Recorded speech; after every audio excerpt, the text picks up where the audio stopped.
Sentences are handed down in a case in DEKALB and STEUBEN County. A body found on Friday is that of a missing KOSCIUSKO County woman, and a new law aimed at preventing meth production is now facing criticism. I'm Maggie Johnson. These stories and more next on Hoosier Ohio News Channel. Over 70% of our customers are repeat buyers or referrals. To get a customer back in our business, you have to treat them right, sell them a quality vehicle, and back it like we do with our famous 100,000-mile warranty. Preferred Auto on Grandstaff in Auburn. Hoosier Ohio News Channel, leading you into the future of how you get your news. Local, dependable, on demand. And now, the latest from Hoosier Ohio News Channel. An Angola man will spend the next 23 years in prison. 51-year-old Terry Lee Krasmensky appeared at a sentencing hearing on Monday in Steuben County Superior Court. He was convicted in June on numerous charges, including felony possession of a firearm by a seriously violent felon, felony strangulation, and a misdemeanor domestic battery charge. It all stemmed from a domestic violence incident and a standoff with police that followed back in June of 2009. The actual time served could be as little as 11.5 years with credit for good behavior. Krasmensky's victim read a statement in court Monday saying she now suffers with long-term physical and emotional damage.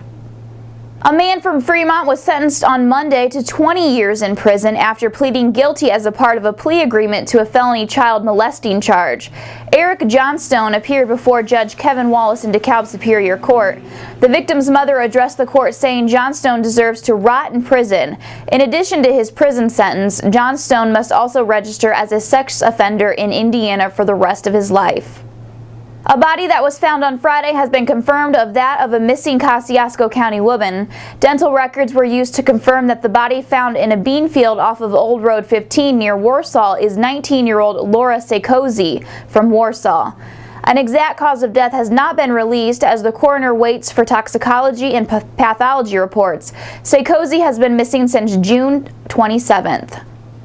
An accident tied up traffic on US 6 near Butler yesterday afternoon. It happened when a minivan traveling eastbound struck a piece of metal in the road that had fallen from a vehicle that was traveling in the other direction. The van overturned and came to rest on its wheels off the side of the road. The driver, 70-year-old Nancy Burns, and her passenger were taken to DeKalb Memorial Hospital, where they were treated for some scrapes before they were released.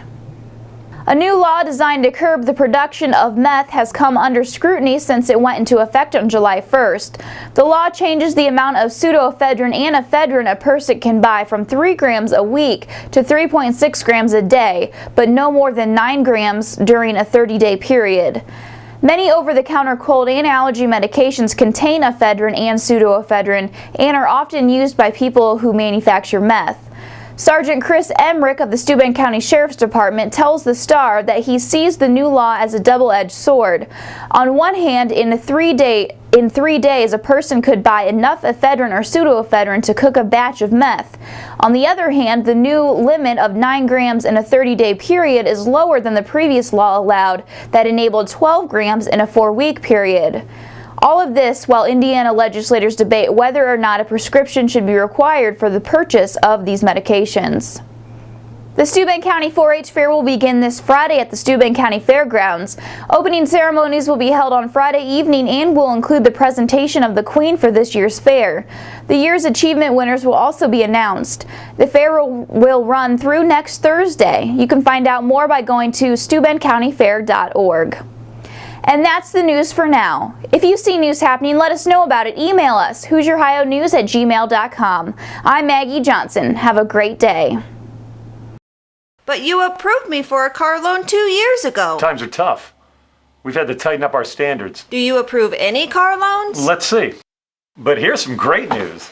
I just got my bonus. If you've been turned down for a car loan, you need to see us today. Preferred Auto is the largest independent dealer in the state.